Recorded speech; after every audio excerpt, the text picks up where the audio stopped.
Hi, and welcome to Origin of Concepts. In this episode, I'll learn you a little about the ancient sailors and their way to navigate. And for that, they used the concept of the compass rose, also known as the wind rose, up here.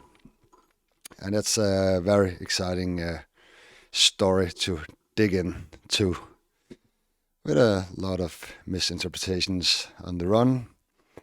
But let's take a look at it.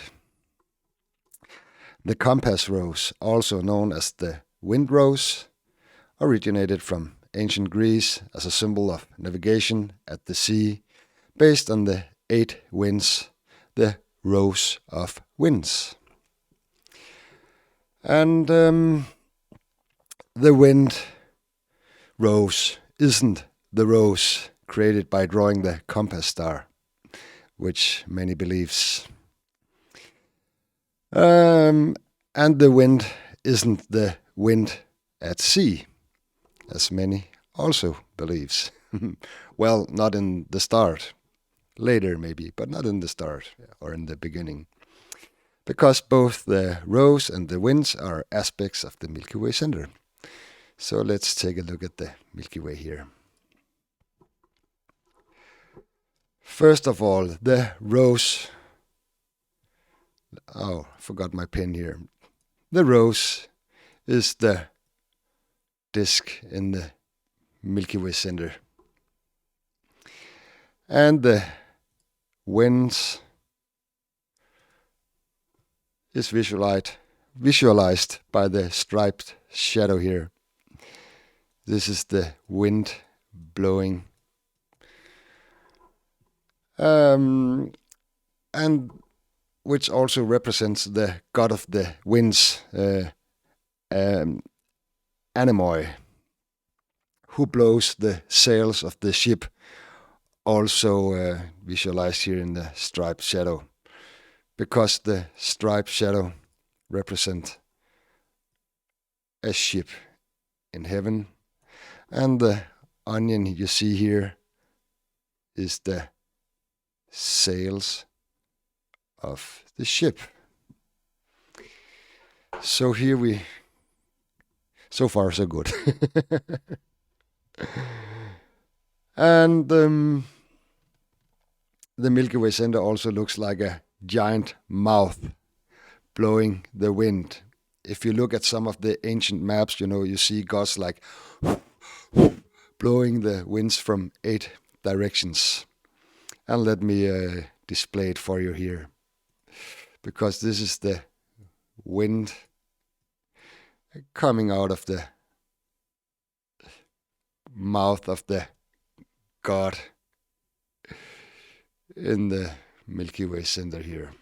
So here you got the blowing gods, or the blowing face, in some of the oldest map drawings.